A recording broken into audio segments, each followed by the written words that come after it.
नमस्कार दोस्तों, आज हम लोग एक ओवरलोड रिले के बारे में जानेंगे। ये किस तरह से काम करता है और इसमें क्या-क्या कनेक्शन रहता है, कंट्रोल का कैसे रहता है, तो और रीसेट कैसे किया जाता है, तो इसके बारे में जानेंगे। तो सबसे पहले देखिए कि अपना पावर जो आता है एमसीबी से, तो मेन कंडक्टर में आता है, जो आपको मैं यहाँ पे दिखा दूँगा। तो मेन कंडक्टर में आता है और वहाँ से जो कंडक्टर से जो निकलता है पावर, तो ये आता है आपका यहाँ पे इन होता है, वहाँ से कंडक्टर से आउट होता है और यहाँ पे इन होता है। इसमें ये कंडक्टर के साइड में ही ये लग जाता है, जो मैं आपको यहाँ पिक्चर में दिखा देता हूँ। और यहाँ से पावर इन होने के बाद से यहाँ से ये आउट होता है, जो मोटर में जाता है। तो ये ओवरलोड रिले का ऐसा रहता है। और इसमें क्या होता है, जो कंडक्टर को डायरेक्ट हम लोग ऑन करते हैं, तो उसका जो A1 पे जो पावर आता है, तो A1 पे पावर जो आता है वो 96 नंबर से आता है, और 96 से ये 95 से पावर जाके 96 में, और 96 से फिर कंडक्टर के A1 पे जाता है। जिससे क्या होता है कि जब भी ये ट्रिप करेगा, तो ट्रिप करने के बाद से ये पावर इसका कट जाएगा यहाँ से, और अपना जो कंडक्टर है वो ऑफ हो जाएगा। तो ये ऐसा रहता है। और इसके लिए जो ओवरलोड ट्रिप हुआ है, इसके लिए जानने के लिए हम लोग क्या करते हैं, यहाँ पे 97 में एक पावर देते हैं और 98 से पावर निकाल के एक इंडिकेटर लगाते हैं, और इंडिकेटर में एक तो न्यूट्रल रहेगा ही। तो इससे क्या होता है कि जब भी ये एनसी जो है एनो होगा, तो यहाँ से पावर ऑफ हो जाएगा, और जो एनो है तो ये ऑफ होने के बाद से, जब ट्रिप करने के बाद से ये एनो है एनसी हो जाएगा। तो यहाँ से पावर निकल के ये आपको इंडिकेटर में चला जाएगा, जिससे हमें मालूम हो जाएगा कि ओवरलोड रिले ट्रिप हुआ है। और इसका सेटिंग कैसे होता है मोटर के लोड के हिसाब से, तो यहाँ से ये सेटिंग होता है। जैसे इसका मैक्सिमम जो कैपेसिटी है 65 एम्पियर है।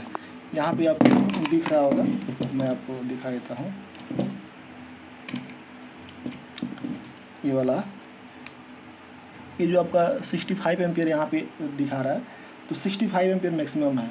और ये सेटिंग कितना पे है, 54 पे। तो इसको हम लोग क्या करेंगे, यहाँ से चाहिए तो कम ज़्यादा इसको कर सकते हैं। जो आपको ये एरो दिख रहा है, ये वाला, तो यहाँ से हमें मालूम चल जाएगा कितना पर ये सेट है। तो अभी 64 से अभी कम हो गया, 54 से ये कम हो गया। अभी आपको देखिए 54 से कम हो गया, और ये लास्ट आपका 48 तक इसका सेटिंग हो सकता है, कम से कम, और ज़्यादा से ज़्यादा ये